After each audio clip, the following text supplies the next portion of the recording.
boy, that music, I gotta get that fixed. But, it's okay.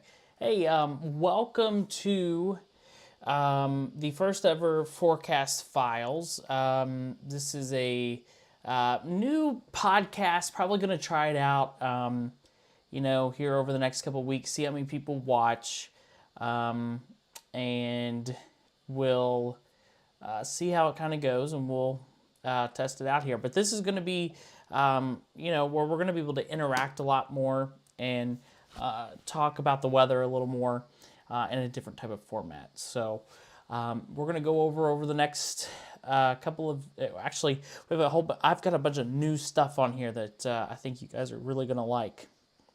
So stick around here. Going to talk more in depth about the weather, discuss different topics, talk about, try to help explain more about how and what, kind of gets the weather going.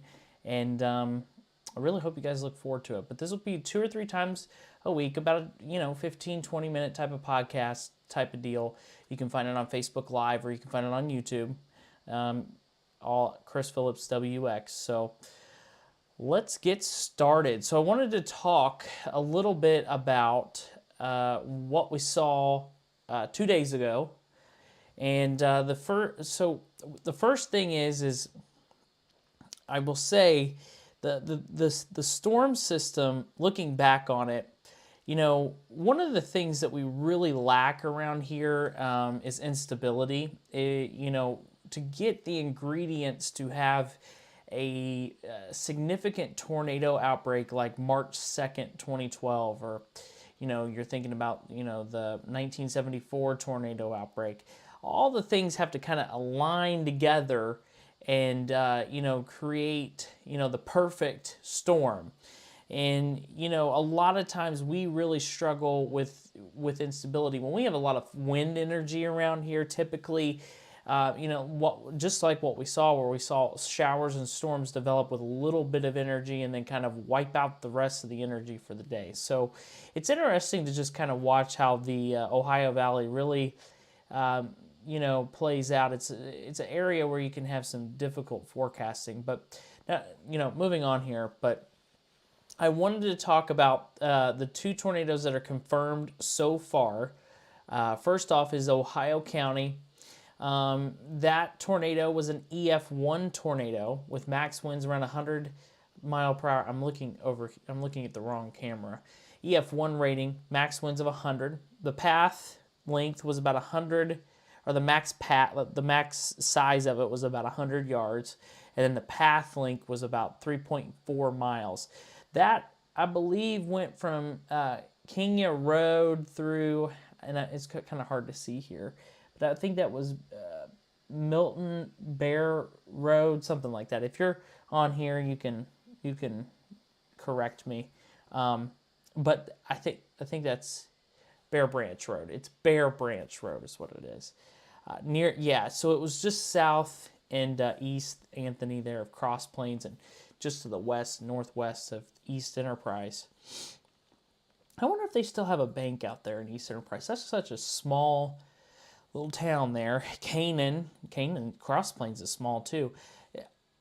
If I remember right, yeah, Tracy, it's Milton Bear Branch Road, but Cross Plains I think that's south of Friendship, and I think there's like a tractor dealership there in Cross Plains, maybe. I can't remember. It's been a long time since I've been out that way. If anybody knows, let me know. I can't remember what that tractor dealership was. But anyway, there was some damage to a garage, and I think there was a barn collapsed. So the rating of EF1 tornado. We'll talk about the enhanced Fujita scale here in just a little bit. There was another tornado in Mason County, Kentucky. That tornado was,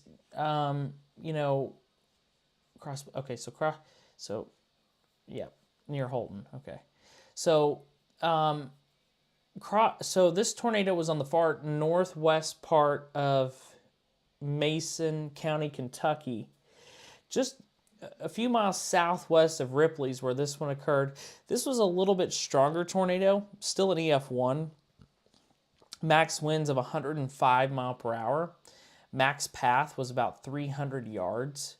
And that occurred from 7:27 to 7:31. That's when we saw that tornado.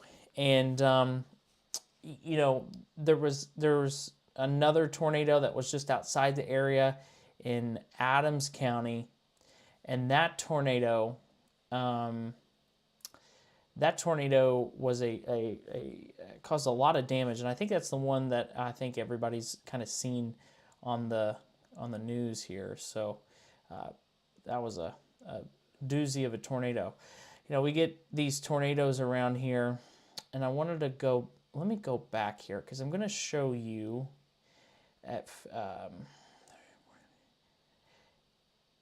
I'm going to show you on radar what that looked like, okay? And over in Ohio County first. And then we'll go over to Mason County after that. So we'll go ahead. Let me go ahead and load this up here. And I'm going to go off the screen for just a minute, I think. Oh boy, I hope this works. 4-2.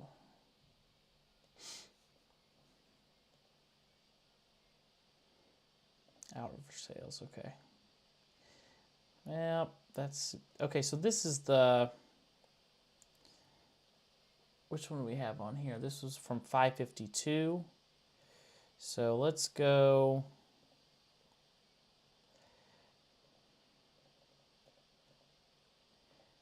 All right, let me switch you over here. I'm going to switch you over to this radar product that I use every once in a while.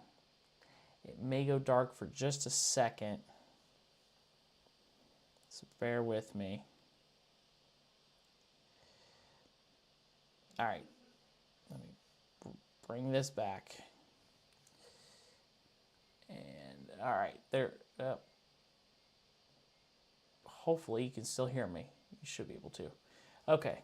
Let me fix a couple things here because I'm doing this on the whim.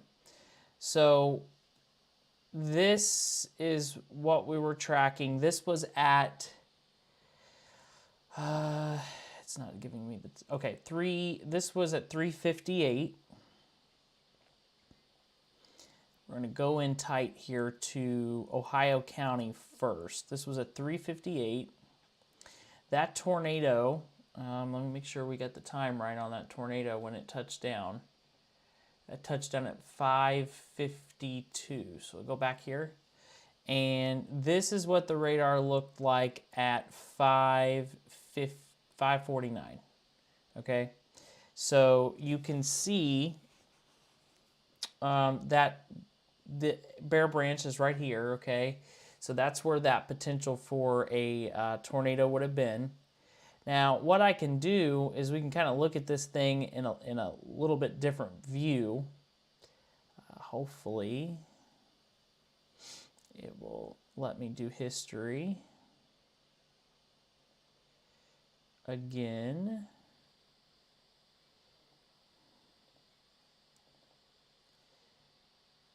Let's see if it'll, nope. Okay, let's try this.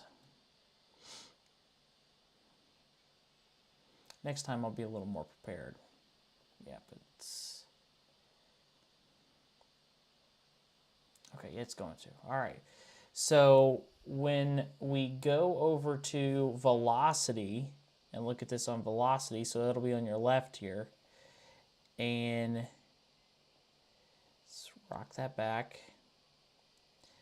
Right there, right here, would have been your tornado. It's kind of, maybe might have been more on the back side of it, right? But right here, here's Bear Branch Road, so you can kind of see what that looks like on the radar. Might have been right there before the tornado. What? Let me. They said 552. So no. Okay, sorry. The tornado was.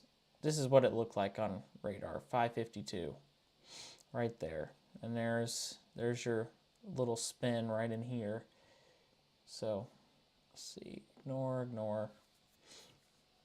Sorry about that. I was looking at the wrong thing. So let's go to correlation coefficient and just look at it. And this is just, we're just going back and kind of looking at some of these storms. If you're just joining, this is part of a new podcast kind of working on. It said 552. So you see right there, correlation coefficient had some debris lofted right here. This was at 553. So we had it on radar. And one of the things that is very challenging in, during live events is really, it's hard to really analyze in real time looking at the radar and giving you the information and seeing, getting all kinds of info in real time. It's really hard to kind of juggle that as a, kind of a one-man show. So, it's interesting to always kind of go back and look at these storms and, how they progressed. And let's take a look now. Sorry to switch gears so quick to the Mason County, Kentucky storm. This was at 7:27. Okay, so we'll go back to 7:27. Now this one here, this one was at that point, it was the only game really in town, and was watching this one really closely. Here's where that tornado occurred, right here. You can see it here. And sorry, the two-panel view, there it is, right there. That's where the tornado continued into eastern and northeastern or northwestern Mason County, and then it kind of fizzled out right before it got to the Ohio River. And we'll go back to correlation coefficient. Now, if anybody knows what correlation coefficient is when you're watching on regular TV, it's called the debris tracker. And you can see debris was lofted right here, okay? So we definitely had a tornado confirmed on the radar at that point. And so just kind of right there was where that debris was lofted into the atmosphere. So, right there. And then right over. But very interesting to kind of go back and look at these storms and see what occurred during these events. But thanks for kind of sticking around there along for that, because I hadn't really had a whole lot. You kind of looked at it when I was looking at it, but the tornado in Mason County, 3.5 miles and was 300 yards wide. So. Gene said it was the Amish barn it took down, Harvey, Wiki, Ohio County. Okay. I don't know exactly where that's at, but wanted to go over the enhanced Fujita scale. And okay. Huh. They're on it. Enhanced Fujita scale. Now, a lot of you guys know the Fujita scale, and then, several years back they enhanced it to 3-second wind gust. We can go really in detail about this, but a lot of times when we have severe weather around here, we have what is called a quasi linear structured event, where we have a line of storms, and it's got those little notches, and we get little spin-ups on those. And those are typically EF0, EF1 tornadoes, very weak tornadoes up to 110. Now, if it happens to you, it's probably not weak in your opinion, but it's, a weak tornado.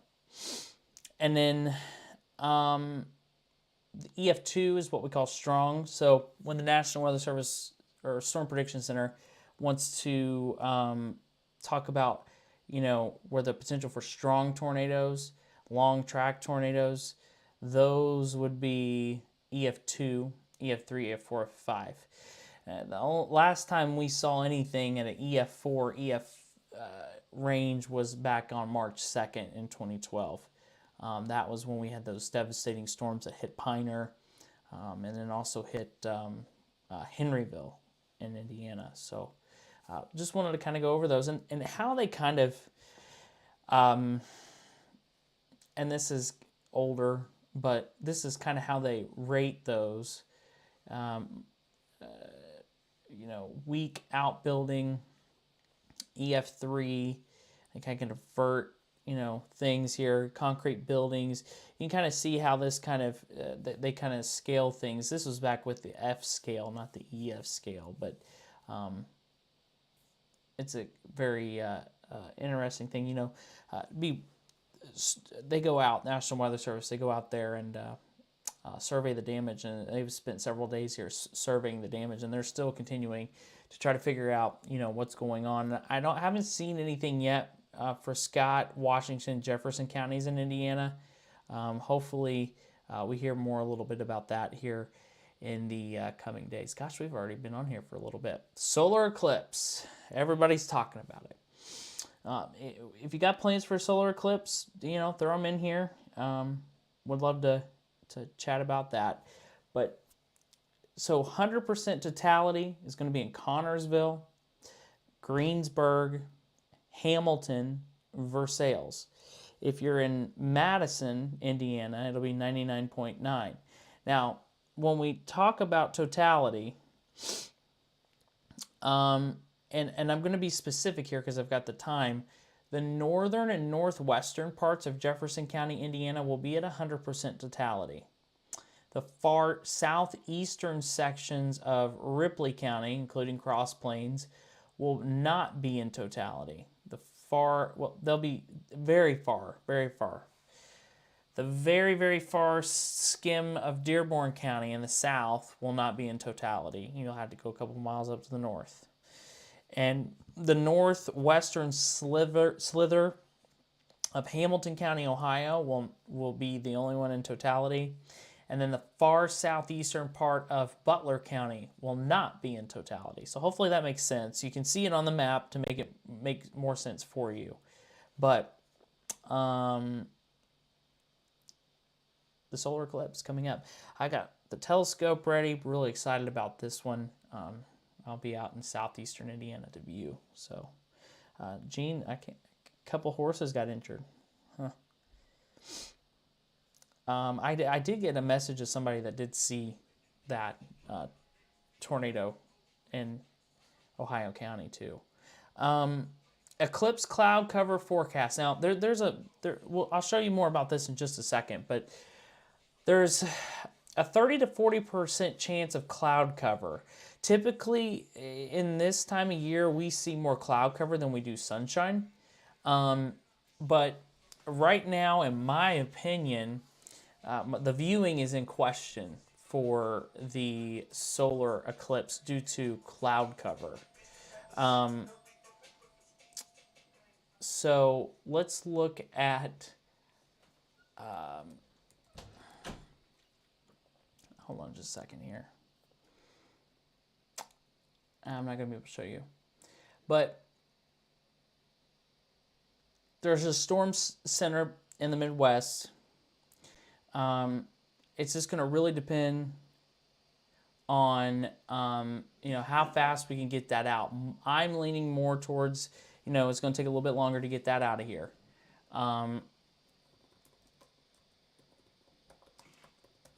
So likely to see more clouds at the moment. We'll just have to see how it goes. It's going to be warm though. I think temperatures are going to be somewhere in the 70s.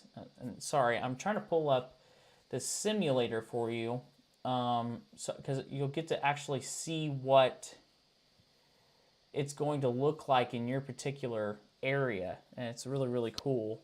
I think I did post that a while back, but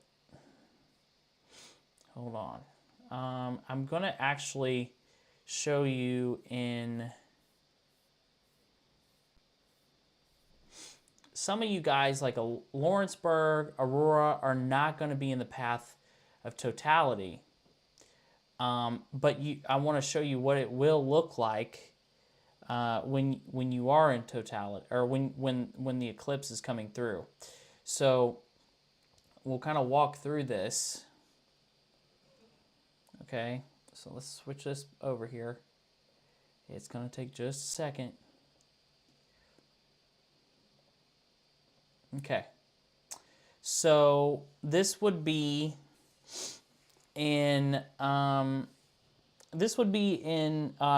Lawrenceburg, Indiana. Okay, so this would be at 1:50, and then I'm going to move the time here pretty quickly. If it'll do it, there we go. So this would be at 3 o'clock. You notice it's a little darker. Here comes the moon. And this is what it will look like in Lawrenceburg at 3:08. At 3:09, it will look like this. So you will not be able to see the flares that that I'll show you shortly that will occur in totality. By 3:10, you start to see clearing, or the sun starts to come out. And then by 3:13, it should start to look normal again. And then we'll watch the sun fade. But there's a period there from 3:08 to 3:10 where it's going to be pretty much completely dark in southeastern Indiana. Now we'll go and we'll look at, man, I hate when this does this. We'll go back and look. It's not supposed to reset like that, but it does. So we'll look at Connorsville, Indiana. Let's do that one. If it'll, Connorsville, Indiana. There we go. We're going to launch the simulator for Connorsville. I'm losing a few of you. I must be boring you. I'm sorry. We'll skip past this in just a second, I promise. But here is what the solar eclipse will look like for Connorsville. And let me put the outlines and all that on here. So by 3:06 it's dark. By 3:07 it's really dark. But what I want you to see here on this particular image is you're going to be able to see those flares coming out of the sun as the moon is covering it. So this is going to be a good example for you folks that are in totality. If you have a telescope, you're really going to be able to see some cool flares coming out from behind the moon there. And that will last for about a minute or 1 to 3 minutes, depending on where you are. But notice that also it's going to be darker a lot longer in totality, from 3:07 all the way to 3:11. So a good 4 to 5 minutes of complete darkness on Monday. So the other thing about the eclipse is traffic is going to be a nightmare, especially in the areas that are in totality. So they're saying, Versailles, Greensburg, Brookville, Connorsville, St. Leon. I've heard people saying that there's been flyers going around telling people to stay home in counties because it's going to be so bad. I do recommend, if you know a friend out in southeastern Indiana or southwest Ohio, Dayton, up through Indianapolis, if you can stay the night at their house and stay, a day or two to see this once in a lifetime event, it might be worth checking out there. So allergy forecasts, I know a lot of people have a lot of problems right now. A lot of that is tree pollen. That's in the moderate category. And then we've got the ragweed in the moderate category. There's no grass pollen right now. Freeze watch in effect late Friday into Saturday morning. This is going to be a devastating freeze for a lot of plants if they're out. It could stunt the growth a little bit for trees as well. Tracy, so in Milan,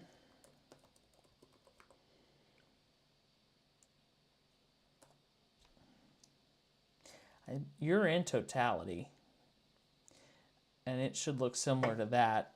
you know, I don't know if you'll have a parking lot out in Milan, Indiana. Hopefully you won't, but it's going to be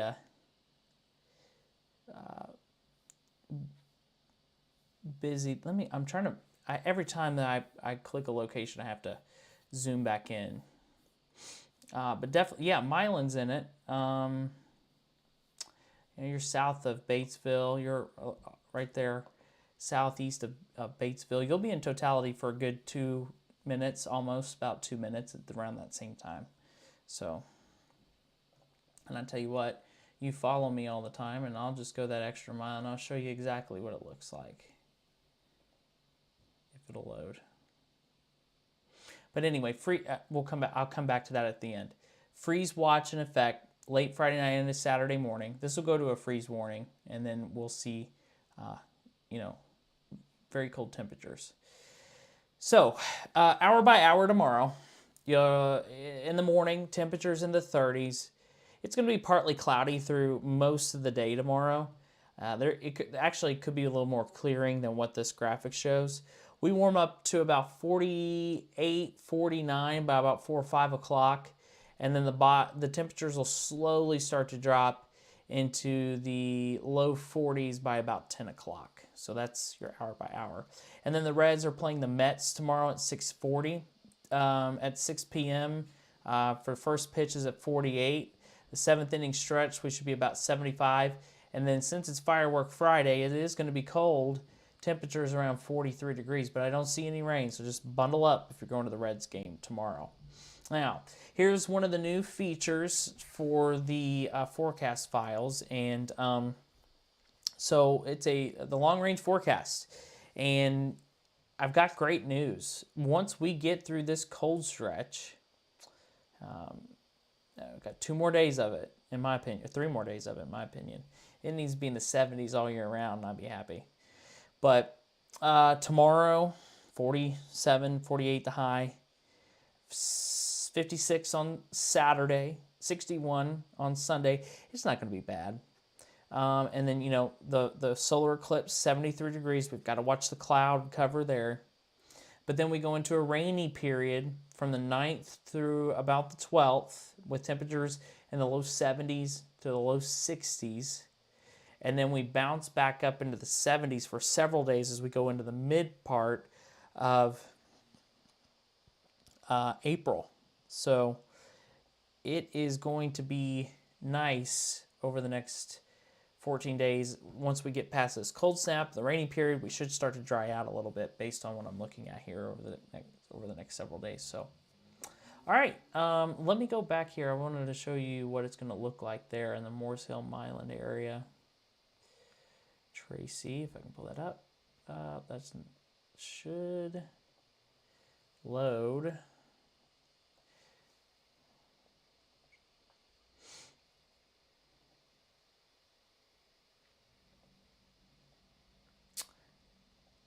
I had the wrong one on.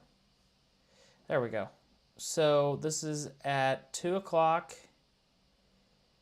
We get close to 3. It starts to get dark. Really dark by 3:05. Here comes the moon around 3:07. And then there you go. Right around 3:54. You've got the totality in place.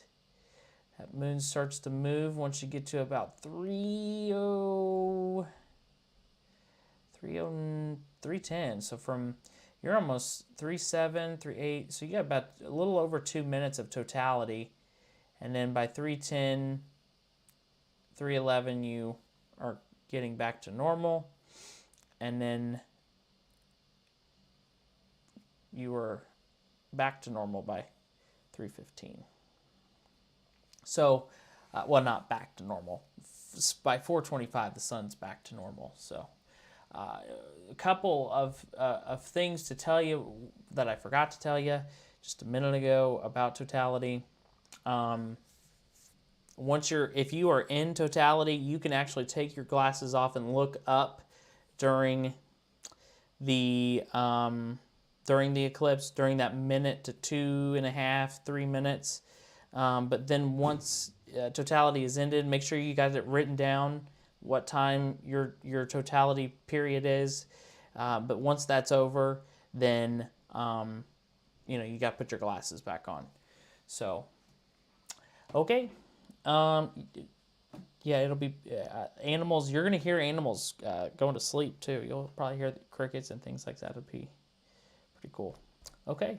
And also, thank you everybody who's donated to me. I've also gotten a lot of cool messages, kind messages from you guys over the past couple. It takes a lot of energy to do the weather, so I appreciate everything you guys do to support, and I'll be here to keep you updated all the time.